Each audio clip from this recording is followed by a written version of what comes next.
Hello guys, आज हम आपको विंडो एसी की विद पीसीबी वायरिंग करना सिखाएंगे। और हमारे यहाँ पे AC, washing machine, refrigerator, AC के अंदर जैसे कि हमारा विंडो एसी है, स्प्लिट एसी है। स्प्लिट एसी भी दो टाइप्स के होते हैं, हमारा inverter AC, non inverter AC. इन सब के बारे में यहाँ पे हमारा डिटेल में ABC एकेडमी के अंदर आपको बताया जाता है।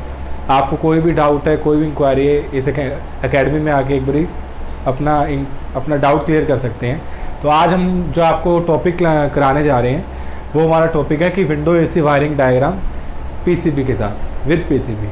तो सबसे पहले हम बताएंगे कि विंडो एसी के अंदर इलेक्ट्रिकल पार्ट कौन कौन से होते हैं। जैसे कि आपको ब्लैक बोर्ड पर दिख रहा होगा, ये सारे इलेक्ट्रिकल पार्ट्स हैं। हमारी मेन पीसीबी, ये display PCB, swing motor, dual shaft motor, compressor और हमारा डुअल रनिंग कैपेसिटर। ये हमारे सारे के सारे जो पार्ट्स होते हैं विंडो एसी के इलेक्ट्रिकल पार्ट्स होते हैं। अब हम बात करते हैं कि मेन पीसीबी के अंदर कौन कौन से पार्ट्स होते हैं। तो मेन पीसीबी के अंदर एक मेन पार्ट होता है जिसका नाम रिले है। ये रिले है। रिले के अंदर दो पॉइंट होते हैं, एक को लाइन बोलते हैं, दूसरे को कॉम बोलते हैं। मतलब कॉम मतलब कंप्रेसर। तो लाइन और कॉम या 3 और 4 नंबर इस पर लिखा होता है। आपको अगर लाइन और कॉम लिखा है, इसका मतलब ये है कि लाइन पे आपका फेज जाएगा और जो ये न्यूट्रल्स के पॉइंट है, इन न्यूट्रल के पॉइंट में से किसी एक पॉइंट पे न्यूट्रल जाएगा, या किसी पे भी आप न्यूट्रल लगा सकते हो। ऊपर आपको ये दो सेंसर दिख रहे होंगे, ये आपके दो सेंसर हैं। इसको एयर सेंसर बोलते हैं, इसको कॉइल सेंसर बोलते हैं। एयर सेंसर का काम ये होता है, जैसे मान लो आपने रूम का टेम्परेचर 24 डिग्री सेट किया, तो डिज़ायर्ड टेम्परेचर अचीव करने के बाद ये हमारा एयर सेंसर, इसके आगे ये सेंसिंग बल्ब लगा होता है जो हमारा टेम्परेचर को सेंस करता है। सेंस करने के बाद ये आपको पीसीबी को कमांड देगा। पीसीबी क्या करेगी, जो रिले है जो कंप्रेसर को फेस आउटपुट कर रही है, उसका फेस आउटपुट डिस्कनेक्ट कर देगी। ये काम इसका एयर सेंसर का है। और साथ में ये कॉइल सेंसर लगाया जाता है। कॉइल सेंसर का काम ये है कि जब इवेपोरेटर कॉइल या कूलिंग कॉइल के ऊपर आइस आती है, आइस फॉर्मेशन होती है, तो उस टाइम क्या करता है कि आइस को सेंस करने के बाद पीसीबी को कमांड देता है, और पीसीबी क्या करती है, कंप्रेसर जो रिले लगी हुई है, रिले जो कंप्रेसर को फेस दे रही है, आउटपुट दे रही है, वो अपना डिस्कनेक्ट कर देगी, फेस देना मतलब बंद कर देगी। अब ये हमारा पीसीबी के अंदर ये पार्ट्स हो गए। और पार्ट्स भी होते हैं, जैसे मान लो ट्रांसफार्मर है। अब ट्रांसफार्मर हमारा बेसिकली काम क्या है, हमारे पीसीबी के अंदर ट्रांसफार्मर के दो पॉइंट्स होते हैं, एक का नाम है TR इन, एक का नाम है TR आउट। ट्रांसफार्मर इन का मतलब है कि इसके अंदर 220 वोल्ट जाएगी और ट्रांसफार्मर करेगा इसको उतनी वोल्टेज में कन्वर्ट करके देगा जितनी वोल्टेज पे हमारे अदर पार्ट्स चलते हैं पीसीबी के अंदर। जैसे कि कुछ पार्ट्स हमारे एयर सेंसर, कॉइल सेंसर, ये दोनों डीसी वोल्टेज चलते हैं, 5 वोल्ट डीसी चलते हैं, 5 वोल्ट डीसी चलते हैं। तो ये ट्रांसफार्मर करेगा उस 220 वोल्ट को 5 वोल्ट एसी में कन्वर्ट करेगा। और 5 वोल्ट एसी में कन्वर्ट करने के बाद इस पीसीबी के अंदर डायोड, रेजिस्टेंस, कैपेसिटर लगे होते हैं, जो क्या करते हैं उस 5 वोल्ट एसी को फिल्टर करके प्योर डीसी बनाते हैं ताकि हमारे एयर सेंसर और कॉइल सेंसर वर्क करें। इतना करने के बाद हमारा एक जैक होता है, जो डिस्प्ले पीसीबी का जैक होता है, वो जैक डिस्प्ले पीसी के साथ लगता है। डिस्प्ले पीसीबी के अंदर कुछ बटन्स होते हैं, जैसे मान लो फैन का बटन है, ये स्विंग का बटन है, टर्बो बटन होता है, टेम्परेचर का बटन होता है, ऐसे कई सारे बटन्स होते हैं। मैंने यहाँ पे जैसे 24 डिग्री सेल्सियस यहाँ पे टेम्परेचर आपको शो किया है, डिस्प्ले है हमारी। और ये अभी फैन की मीडियम स्पीड में चल रहा है, जो जिसको बोलते हैं F2। अब हम बताएंगे कि जैसे मान लो आपको पीसीबी चेक करनी है कि हमारी पीसीबी जो है वो मीडियम स्पीड में चल रही है, मतलब हमारी पीसीबी के अंदर फॉल्ट है कि डुअल शाफ्ट मोटर में फॉल्ट है, वो आप पीसीबी से चेक कर सकते हो। आपको क्या करना है, पहले फैन स्पीड को F1 पे लेके आना है। F1 मतलब लो स्पीड पे। अगर वो फैन स्पीड F1 पे आती है और लाइन पे फेस देंगे, इन न्यूट्रल वाले जो पॉइंट है, इनमें से किसी एक पे न्यूट्रल दे देंगे, हमारी पीसीबी ऑन हो जाएगी। उसके बाद क्या करेंगे, हम F1 पे इसको फैन स्पीड को हम सिलेक्ट करेंगे।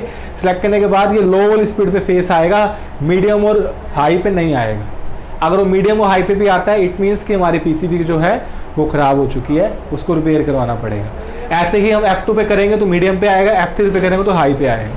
इस तरीके से हम 1 बाय 1 अपनी पीसीबी की जो स्पीड है वो चेक करते हैं कि पीसीबी आउटपुट दे रही है कि नहीं दे रही। और बेसिकली पीसीबी का हमारा काम यही होता है कि फेस को डिस्ट्रीब्यूट करना, ताकि हमारे अलग अलग पार्ट जो है वो अपनी वर्किंग कर सके। एक हमारा यहाँ पे एक स्विंग का बटन भी होता है, इसको हम अगर दबाएंगे तो हमारा फ्लैप लगा होता है जो एयर की डायरेक्शन को चेंज करता है। तो वो स्विंग मोटर लगी होती है फ्लैप के साथ।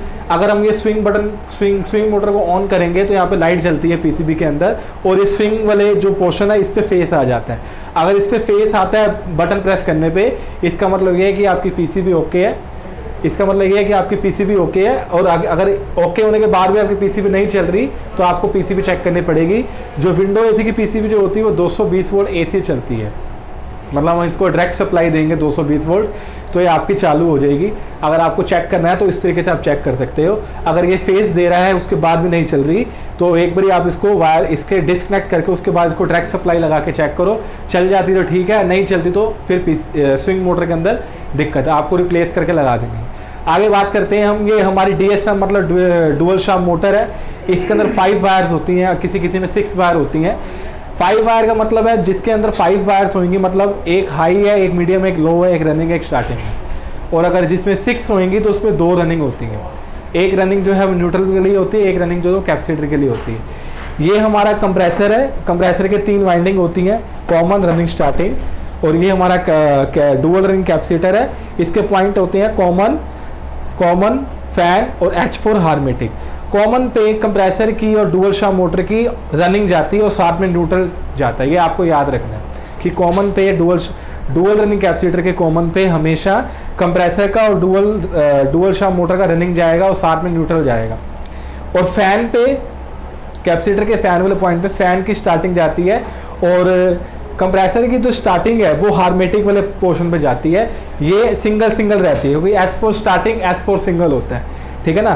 तो ये तो वायरिंग हो गई। उसके बाद अगर हम वायरिंग की बात करना चाहें, अगर हम इसकी वायरिंग की बात करना चाहें तो कुछ इस तरीके से आपको वायरिंग करनी है। सबसे पहले आपको जो रिले वाला पोर्शन है, लाइन पे फेस देना है, न्यूट्रल देना है। उसके बाद एक भी पीसीबी चालू करके देखनी है कि पीसीबी ठीक है कि नहीं है।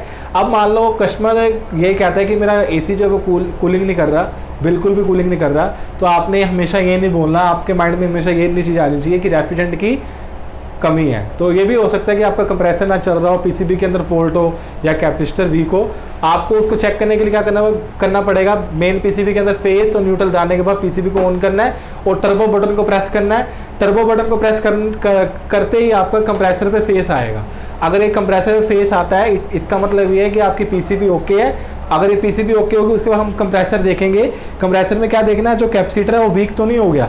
अगर ये वीक होगा तब भी ये चलेगा नहीं। अगर ये वीक नहीं है तब भी नहीं चल रहा तो आपको इसकी वाइंडिंग चेक करनी है कि ये शॉर्ट तो नहीं हो गया। इस तरीके से हम चेक करेंगे, ठीक है ना। तो हम इसकी अब 1 बाय 1 करके एक वायरिंग करेंगे। जैसे कि मेन पीसीबी को चलाना मैंने बता ही दिया है, फेस न्यूट्रल डालना आपकी पीसीबी चल जाएगी। उसके बाद अगर हमने स्विंग मोटर चलानी है, स्विंग मोटर को फेस और न्यूट्रल चाहिए, जैसा मर्जी, चाहे इसको फेस दे दो चाहे इसको फेस दे दो, दोनों में से किसी एक को फेस देना है, दोनों में से किसी एक को न्यूट्रल देना है। तो ये जो पॉइंट है ये सारे फेस के हैं, तो हमने यहाँ से एक को फेस दे दिया, एक को न्यूट्रल दे दिया, हमारी स्विंग मोटर की वायरिंग हो गई। उसके बाद DSM मतलब डुअल शाफ्ट मोटर है, उसका हाई से अटैच करना है, मीडियम से अटैच करना है, लो से अटैच करना है। अगर ये इंटरचेंज कर देंगे आप तो क्या होगा, जब हम उसको लो पे चलाएंगे, अगर आप मान लो लो वाली वायर को तो हमने मीडियम पे लगा दिया, मीडियम पे लो वाली लगा दिया, तो हो सकता है आपकी जो डुअल शाफ्ट मोटर है वो वर्किंग ठीक ना करे, मतलब लो पे वो हाई चलेगी, हाई पे वो लो चलेगी, क्योंकि आपने वायरिंग इंटरचेंज कर चुके हैं। अगर आपको ठीक तरह से करनी है तो हाई मीडियम लो से जोड़नी है। और बाकी जो रनिंग और स्टार्टिंग जो डुअल शाफ्ट मोटर की है, स्टार्टिंग डुअल रनिंग कैपेसिटर के फैन वाले पॉइंट पे जाती है और रनिंग जो है वो डुअल रनिंग कैपेसिटर के कॉमन वाले पॉइंट पे जाती है। ये हमारी वायरिंग भी हो गई। इसके बाद कंप्रेसर है, कंप्रेसर की रनिंग वाला जो पॉइंट है वो डुअल रनिंग कैपेसिटर के कॉमन वाले पॉइंट पे जाएगा और कॉमन पे दोनों रनिंग के बाद न्यूट्रल लगता है। तो हम देख रहे हैं कि ये बाईपास करके हमने न्यूट्रल दिया है, ये न्यूट्रल हमारा यहाँ से ये यहाँ से आ रहा है, ठीक है। और जो हमारी जो स्टार्टिंग है कंप्रेसर की वो हार्मेटिक पे दी है, और जो कॉमन है वो हमेशा कॉमन जो है वो रिले के आउटपुट पे मतलब कॉम पे लगती है। तो इस तरीके से हम पीसीबी की वायरिंग करते हैं, जिसको बोलते हैं window AC wiring diagram with PCB. तो गाइस होप करते हैं कि आपको समझ में आ गई हो। Thank you for watching this.